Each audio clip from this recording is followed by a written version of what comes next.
Mark Peter Davis. On this episode, we are delighted to welcome Mark Peter Davis, a venture capitalist, serial entrepreneur, author, and community organizer. As the managing partner of Interplay, Mark has been a driving force behind the funding, incubation, and founding of over 100 companies, including Jackpot, which was acquired by DraftKings in early 2024. Interplay offers a comprehensive startup ecosystem, including a venture capital fund, a studio, and a services platform. Mark is also the author of The Fundraising Rules and the founder of both the Columbia Venture Community and the Blue Duke Venture Community. With a background in venture capital and M&A advisory, Mark brings a wealth of knowledge and experience to the entrepreneurial community. Please join us in welcoming Mark Peter Davis. Mark Peter Davis, Mark or MPD works. I know that's weird, but there's a lot of Marks in the world. I'm gonna give you a quick overview of what I do with Interplay, and then just so you can get a sense of what we're doing. So Interplay is a mission-driven, for-profit startup ecosystem. I use a bunch of weird words to describe it because venture capital firm just doesn't grab the gist of what we do. It's centered around a belief, I'm a bit religious about this, that entrepreneurs are the primary driver of social change in our world. And I have decided to dedicate my life to helping entrepreneurs excel. So my goal with Interplay is actually to build a platform that will be here after I die, helping entrepreneurs, their thing. And I'm building it very much with that intention and strategy in mind, succession planning, et cetera. We have 5 divisions that all kind of work towards the end of supporting founders. First, we have a Series A focused B2B, typically software focused venture capital fund. We mainly invest in North America. Second thing we do at the seed stage is incubation. That means different things at different shops. For us, it means working with founders for about 6 months, getting super active, hands-on, and really focusing on the operations. A little bit of a different profile. Our incubator acts like an interim co-founder to support the teams. Third thing we do is a foundry. So we take internal ideas, we beat the hell out of them, and we can't kill them, we build them. So I start about 5 companies a year. Historically, the companies I was starting were services for the startup community because it's very on mission. Now that you heard the mission bit. So I started 11 companies that provided core operating services for entrepreneurs, commercial and health insurance, marketing, leadership training, accounting, tax, CFO, software development, design, a bunch of others. They're all under different brands, so you're not going to see, it's not like Virgin, where it's like Virgin this, Virgin that, not Interplay this, Interplay that. They're all different brands. So you may know some of those brands actually, but not know that we were behind it. I actually sold 5 companies. 6 are still active and doing their thing. The other 5 are still active. They're just part of bigger organizations. The service companies kind of act and look like a division of their own. So that's a bit of a platform for us. And then the last thing we do is we have a multifamily office where we manage wealth for ultra high net worth families that are typically entrepreneurial. So entrepreneurs get to their liquidity moment, and if they are seeking to grow wealth, we very selectively work with some of those families. And so we're active investors and LPs and a lot of the other funds around the ecosystem, helping people kind of keep their money. The reason it's on mission for me is we're keeping their money active in the innovation loop versus stocks and bonds, supporting a bunch of bureaucrats. So that's it. And I'll just throw this out. I do a podcast. It's really boring. You can find it on my website. If you want to pitch us a plan or anything, you don't have to harass me at the end. Everyone, no matter how well I know them, goes to our website. There's a front door. It's interplay.vc/engage. There's buttons everywhere. Fill out the form. You actually get a human responding to you. Everything's systematized, so I'm actually super accessible, and we can just chill and have a conversation. If this gets boring, by the way, like make awkward shift body language, and then we'll just do Q&A. Okay, over to you. Thanks, Mark. Super helpful to understand. So really quickly, happy to talk about what we're seeing in the ecosystem from a macro perspective, and then really let's dive into the meat of it. But taking a big step back, I do these every month. And so I think some of you have kind of seen me kind of go through the process and seen a lot of change in the last couple of years. You know, if we dial back to 2020 and 2021, COVID happened, rates got cut very low. And in the process, we really supercharged the overall economy, but especially the startup economy. And in the process, you know, there was a lot of froth, a lot of funding happened. And then, of course, specifically because they cut rates and because consumers started buying more goods and less services, we didn't have the infrastructure to produce the goods required. And thus we had a massive amount of inflation come through.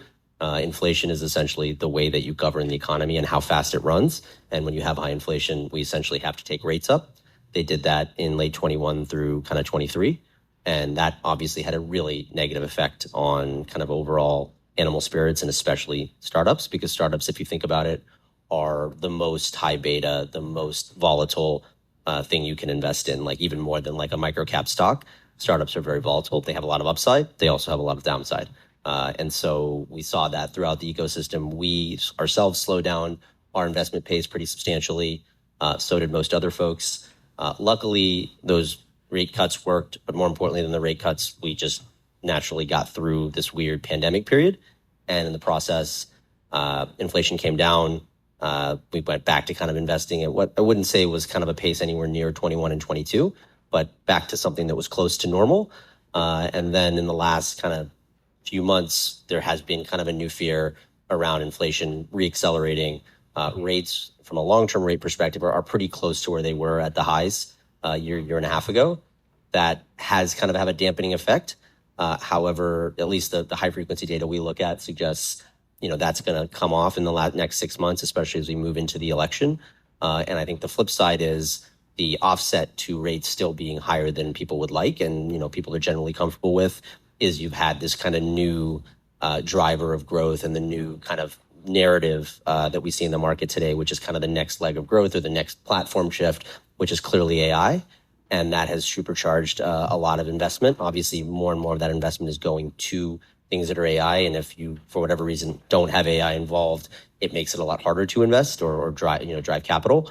But it does look like this is a trend that has a lot of legs. It's not flash in the pan. It is actually driving huge impacts in terms of people's productivity and organizations' productivity. And now if we look at the top of the funnel, if you look at something like NVIDIA, huge move, a huge incremental CapEx driving throughout, that business and into kind of every other industry. And so we do think that this is obviously pretty transformational. And I think that's offsetting a lot of the rates. And certainly to the extent we do see rates continue to come down, we do think the venture environment should get better. But it is very much kind of a, what space you're in and specifically what you're doing and how that is tied to leveraging this kind of mega trend that has emerged over the last 18 months. So in that context, curious to understand what you're seeing, Mark. The venture market is awesome right now to me because it feels healthy for the first time in a while. When I talk to investors and LPs, they say, how's the market? And I'm like, all right, it feels like 2018, 2019. There's a reasonable pacing. There's good deals being done. You have time to do diligence. There's good companies being built. It doesn't feel overheated, underheated. I was worried when the market dipped that there was going to be tons of really ugly deals that were going to fuck over founders. There was a little of that, but not as much as there could have been. So overall, good vibes. We never slow down. I try to think about the venture investing model. You're riding a series of waves, peaks and troughs. And we try to, I think venture funds should be conceiving of how their strategy will apply in the different periods because they consistently keep happening. And either you invest in one period or the other, or you have two different strategies. And we try to kind of construct a strategy that would serve the appropriate wave, appropriate part of the wave. Same strategy, ongoing. We do about 10 to 20 investments a year on the capital side. That's what we're doing. What you see that passes the bar for Series A, what gets you excited, and how that's changed over the last few years? Yeah, so we primarily invest at Series A. We do a little bit of seed. I angel invest before that out of our family office. So we kind of, our concept is we touch all stages through different parts of the business. So idea stage, we're building the company. Seed stage, we're writing a check from the family office, maybe the fund, or we're coaching the company through the incubator, or we're writing the Series A check, and everything beyond that goes back to the family office. To me, the seed concept of what you're looking for at that point is you're looking to understand that someone has a car and they have an engine in the car. That you've got like an LTV CAC going, you kind of have a basic product. Maybe the engine can't really drive around the lap or the track too far yet, but it's an engine that is there and is barely working. To me, that's the seed. Like, you're trying to fine tune stuff, but it's working. At the A, we want to know that the engine is starting to really hum, right? It's really tightly tuned, and we're putting gas in to accelerate it so it can do a couple miles around the track. And then the B, you're going to expand it further. So when I think about what you're looking for at a seed stage, you're looking for companies that have launched a product, generally have some visibility into an LTV CAC ratio, which I think, by the way, is a lot of people will say, well, you do B2B, LTV CAC. Most people talk about that in terms of B2C, getting nerdy for a second. I actually think it's super valuable in B2B because you can look at your average sales cost of your salespeople as a cost of acquisition, even if you're not buying online ads or other traditional consumer channels. So the math applies in my mind. And then when you get to the A, we're looking for companies that have most of the elements of the engine kind of fairly tuned. So it's a fairly de-risked bet at that point if you're staring at the engine, but the car hasn't driven a lot. So a couple $1 million in revenue kind of thing.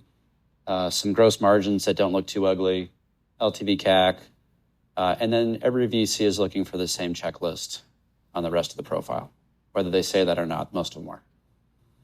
Of course, and specifically, I think the crowd would get a lot of benefit about understanding, what it is that makes it de-risk. Like, what are the specific things you'd like to see? And obviously, it's different company to company, but there is kind of that. Everyone wonders, where am I? Am I at somewhere between seed and Series A? Am I almost there?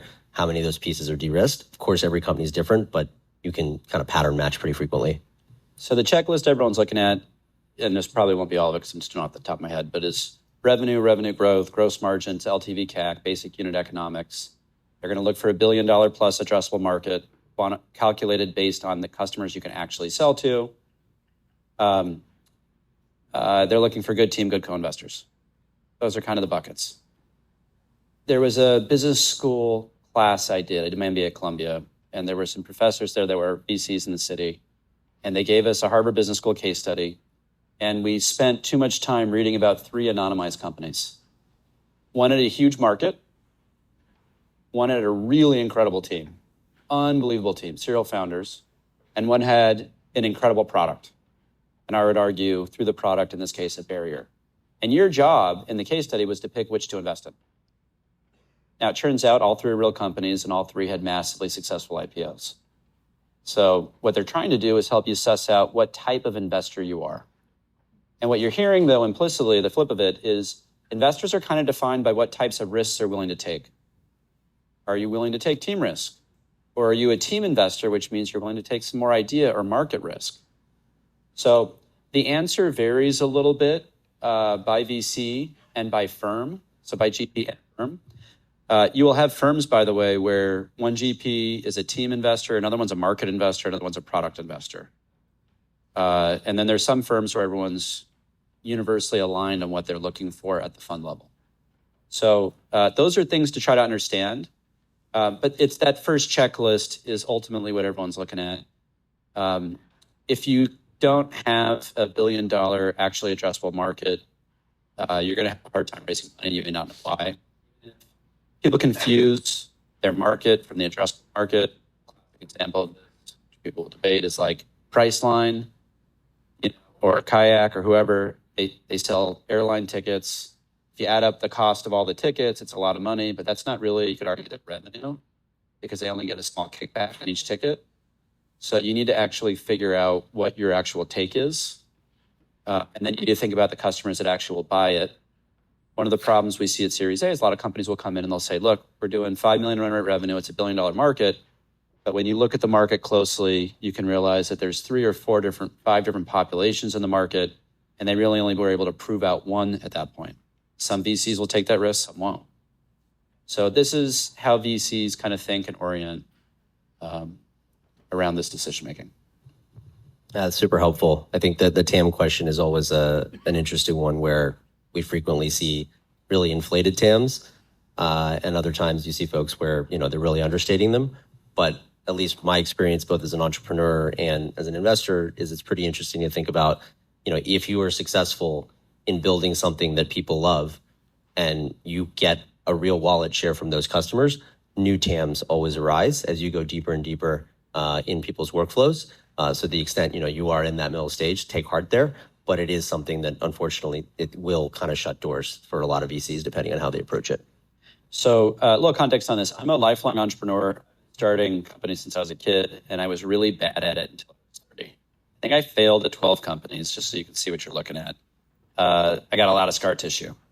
And I got my first VC job in 2006. I was interning. And market was pretty small in New York at the time. I think there was 5 to 10 firms of substance. And I started writing a weekly blog because that's what you're supposed to do as a junior VC is you market yourself so people show you deals so you can get promoted.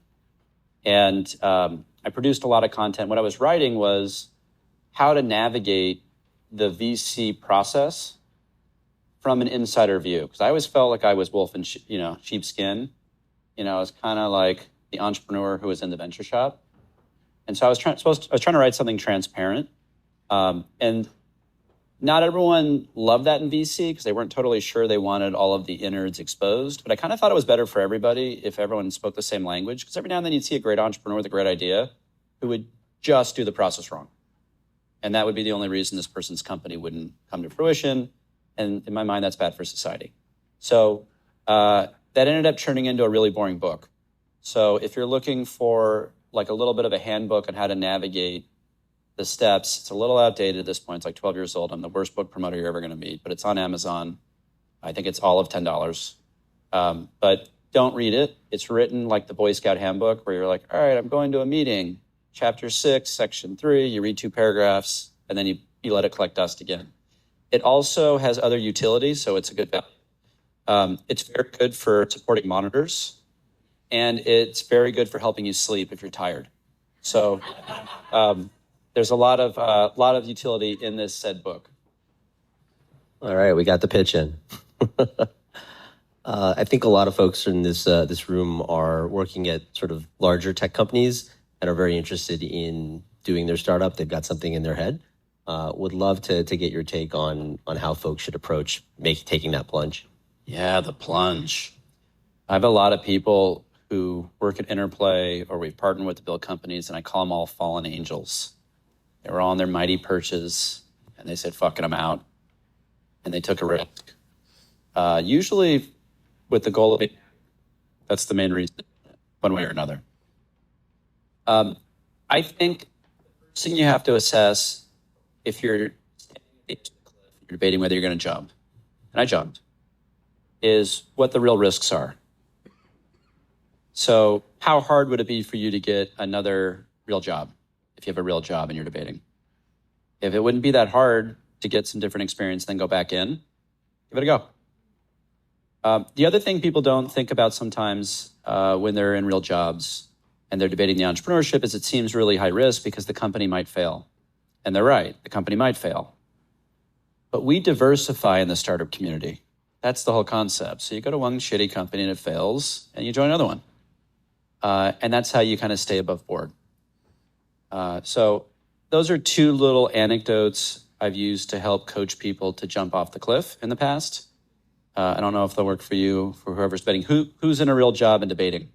Hands up. No one? You're all entrepreneurs? Got a real job. All right. So it's totally the wrong topic. Who's raising money for a startup? Okay. And who's here to meet other people to hire? Ooh, I want to look at those people. Who wants a job? All right. If you want a job, go to interplay.vc. There's a join button. Fill out the application. All right. What other questions we got? Board yet? Should we keep this? Okay, we'll keep going. I mean, we got to talk about AI, right? Okay. Obviously, lots of opportunity. Market is moving very fast. Certainly some consternation around, hey, these foundation models are adapting so quickly. Is my company going to get eaten if I'm doing something that isn't a foundational model? Curious how you think about building sustainable moats in a world where things are changing so quickly.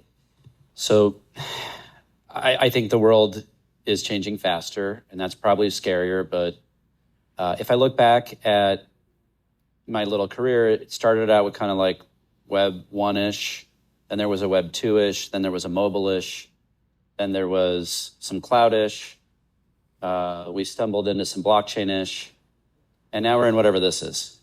But every time these waves come, people make a lot of money. And every time a wave came, I never committed fully to the wave.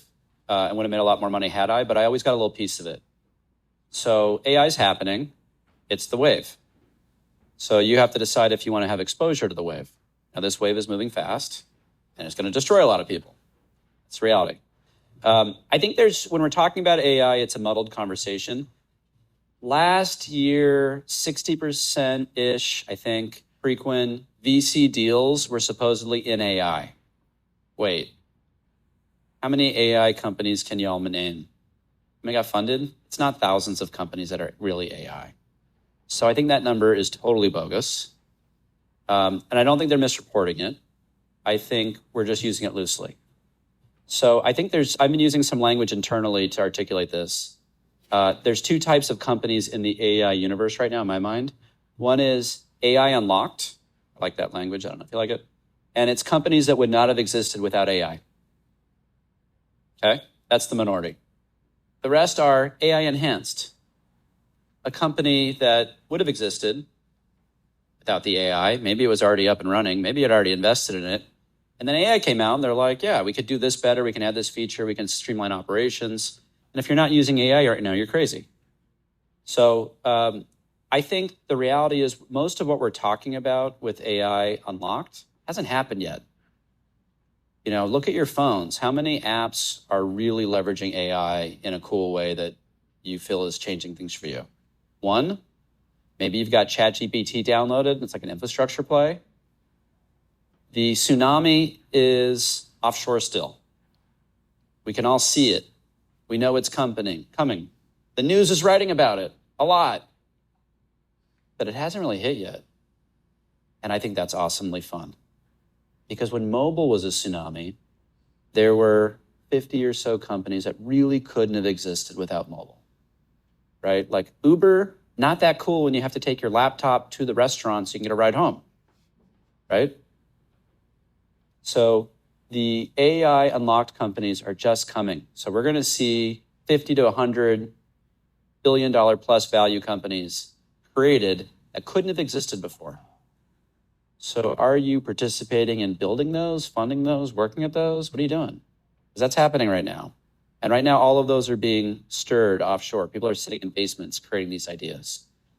As far as AI enhancement, yes, everything is AI enhanced. I think a lot of those companies, you have to be staying ahead or you're going to fall behind. It's one of those situations. But good teams are leveraging it. So I don't know. I think when there's an interesting situation, run into the fray. Don't run from the fray. But I think this is a preacher in the choir. There's a group of people already in the fray. So, yeah, absolutely. To add to that, I think on the one hand, things are moving very quickly. On the other hand, if you take a step back, what on your phone itself, right? At the end of the day, your phone is the one that's driving a huge amount of your AI usage. Like, do you have an LLM on your Android or your iPhone, right? We're 18 months into the ChatGPT era, and the answer is no. Google had their I/O today.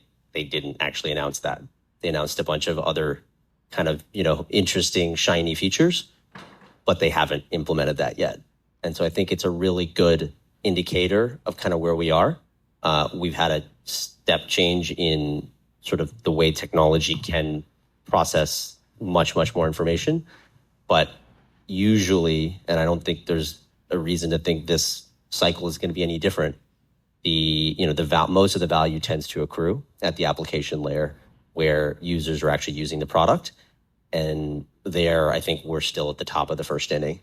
Nothing, very few things have been built where this is like, wow, game changer in the way that I'm changing my workflow. Arguably, if you're Google or Apple or a few other companies, you have privileged access to be able to do that. But the flip side is those companies are, giant companies. They're monopolists. They're not incentivized to move quickly. The secret weapon that you have as a startup is that you can move very quickly and you can do things that they can't. And I think AI tends to be a huge, huge accelerant in what you can do there specifically. why don't we do Q&A? How do you feel about that? Does anyone have any questions or better things to say than us? All right. Should we just stop this? Come on, don't be shy. Bastian? I mean, let's take Starbase. When we talk to a new starter using AI, ChatGPT 6, 7, 8 will do it off the shelf. And if you think like this, then you don't build anything, but everybody keeps focusing on that. Yeah, there is a bit of hubbub in the early stage VC community where people are trying to figure out where the line is between what's currently like the infrastructure layer, right, the big LLMs, and what's going to be the application layer where all of us can play. I don't know the answer, but I'm making some bets. I got some ideas on where some strategies I want to go for. But yeah, it's you got to take risk and get in and see what happens. Yeah, What are those bets? Oh, good question. We'll have to see. You've made some now. Like when you look at something, you're like, give us an example or two where you're like, I'm worried, but like this is why I think this thing will have a sustainable moat. Yeah, we have found niche applications of AI that have already scaled that we've been investing in. I'm starting one of the companies out of our foundry that I'm hopeful will be one of the 50 to 100 big hits, big new unlocks. So that'll be in market in 3 months. And I don't know. I just think if you take a moment and inhale and stare at what this technology could do and look at all the little things around you that are broken, some of those things that we haven't had solutions for now can be fixed. And that's kind of the big fun part of this. There's another related set of ideas here, which is the vast majority of the world is still analog. Businesses kind of in the real world manipulating atoms are still very much analog. And most of those things have some form of software, but not that much. And again, this is kind of the one layer removed of application layer. The more you can do, at the atoms layer that's using software, that's using AI, more of that will also be protected because, it's going to take a lot longer to get there. And so if you're a startup, when you're trying to work at a 50-year-old or 100-year-old industry that hasn't had that much technology impact it, big opportunity there as well, and sort of an orthogonal way that you can play it versus, I'm building a productivity app per se. So here's what I want to start. This is the lens I'm looking through to find opportunities that are AI unlocks. What AI is, if you step back, is it's the first big brain that can ingest this massive amount of data we're finally producing as humans.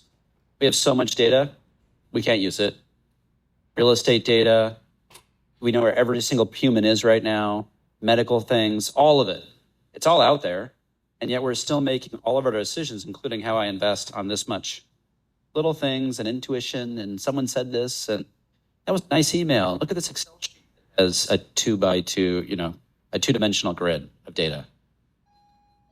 Think about the biggest data sets out there and what problems we can solve. Because you apply that through the AI filter, you're going to find your way to the unlocks. It's a big brain that can consume everything, make sense of all of it at once.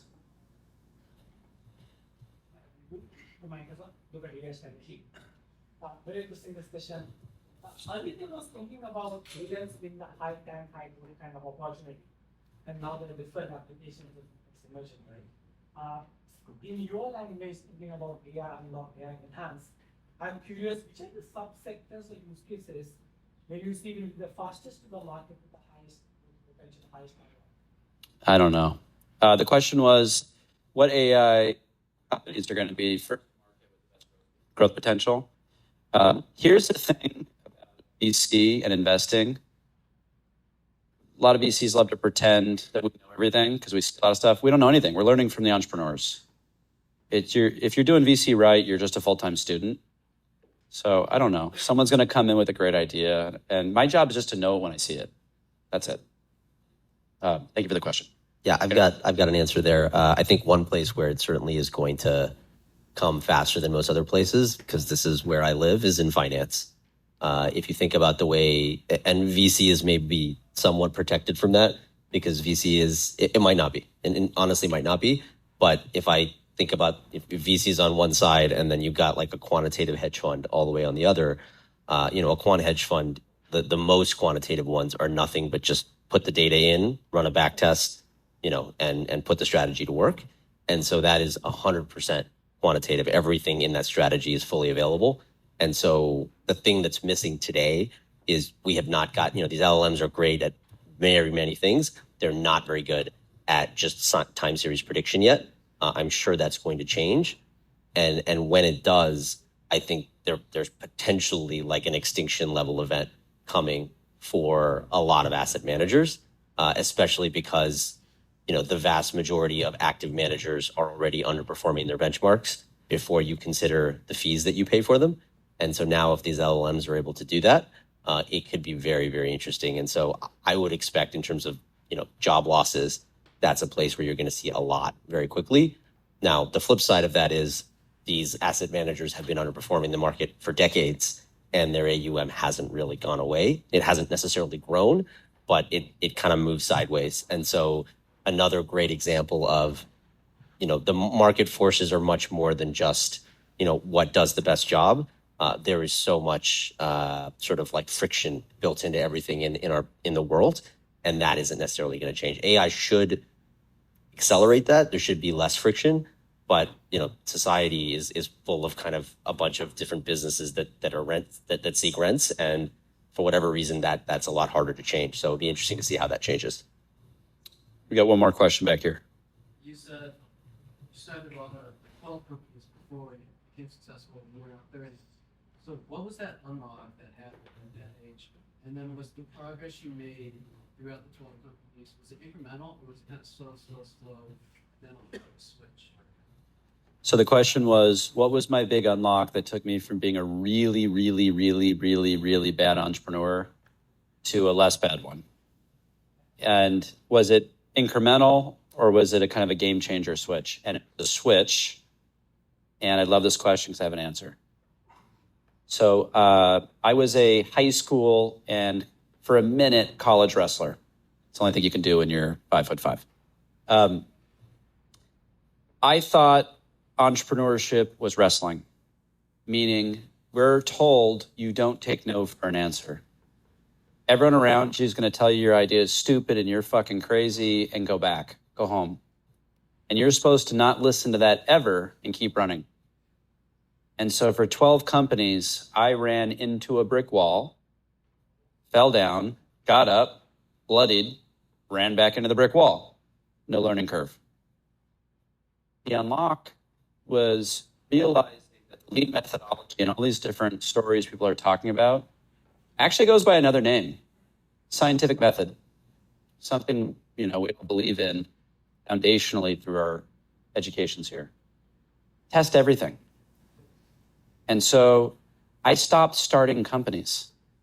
When you start a company, you tell all your friends and family, hey, I'm starting a company. They all roll their eyes. They give you some guilt.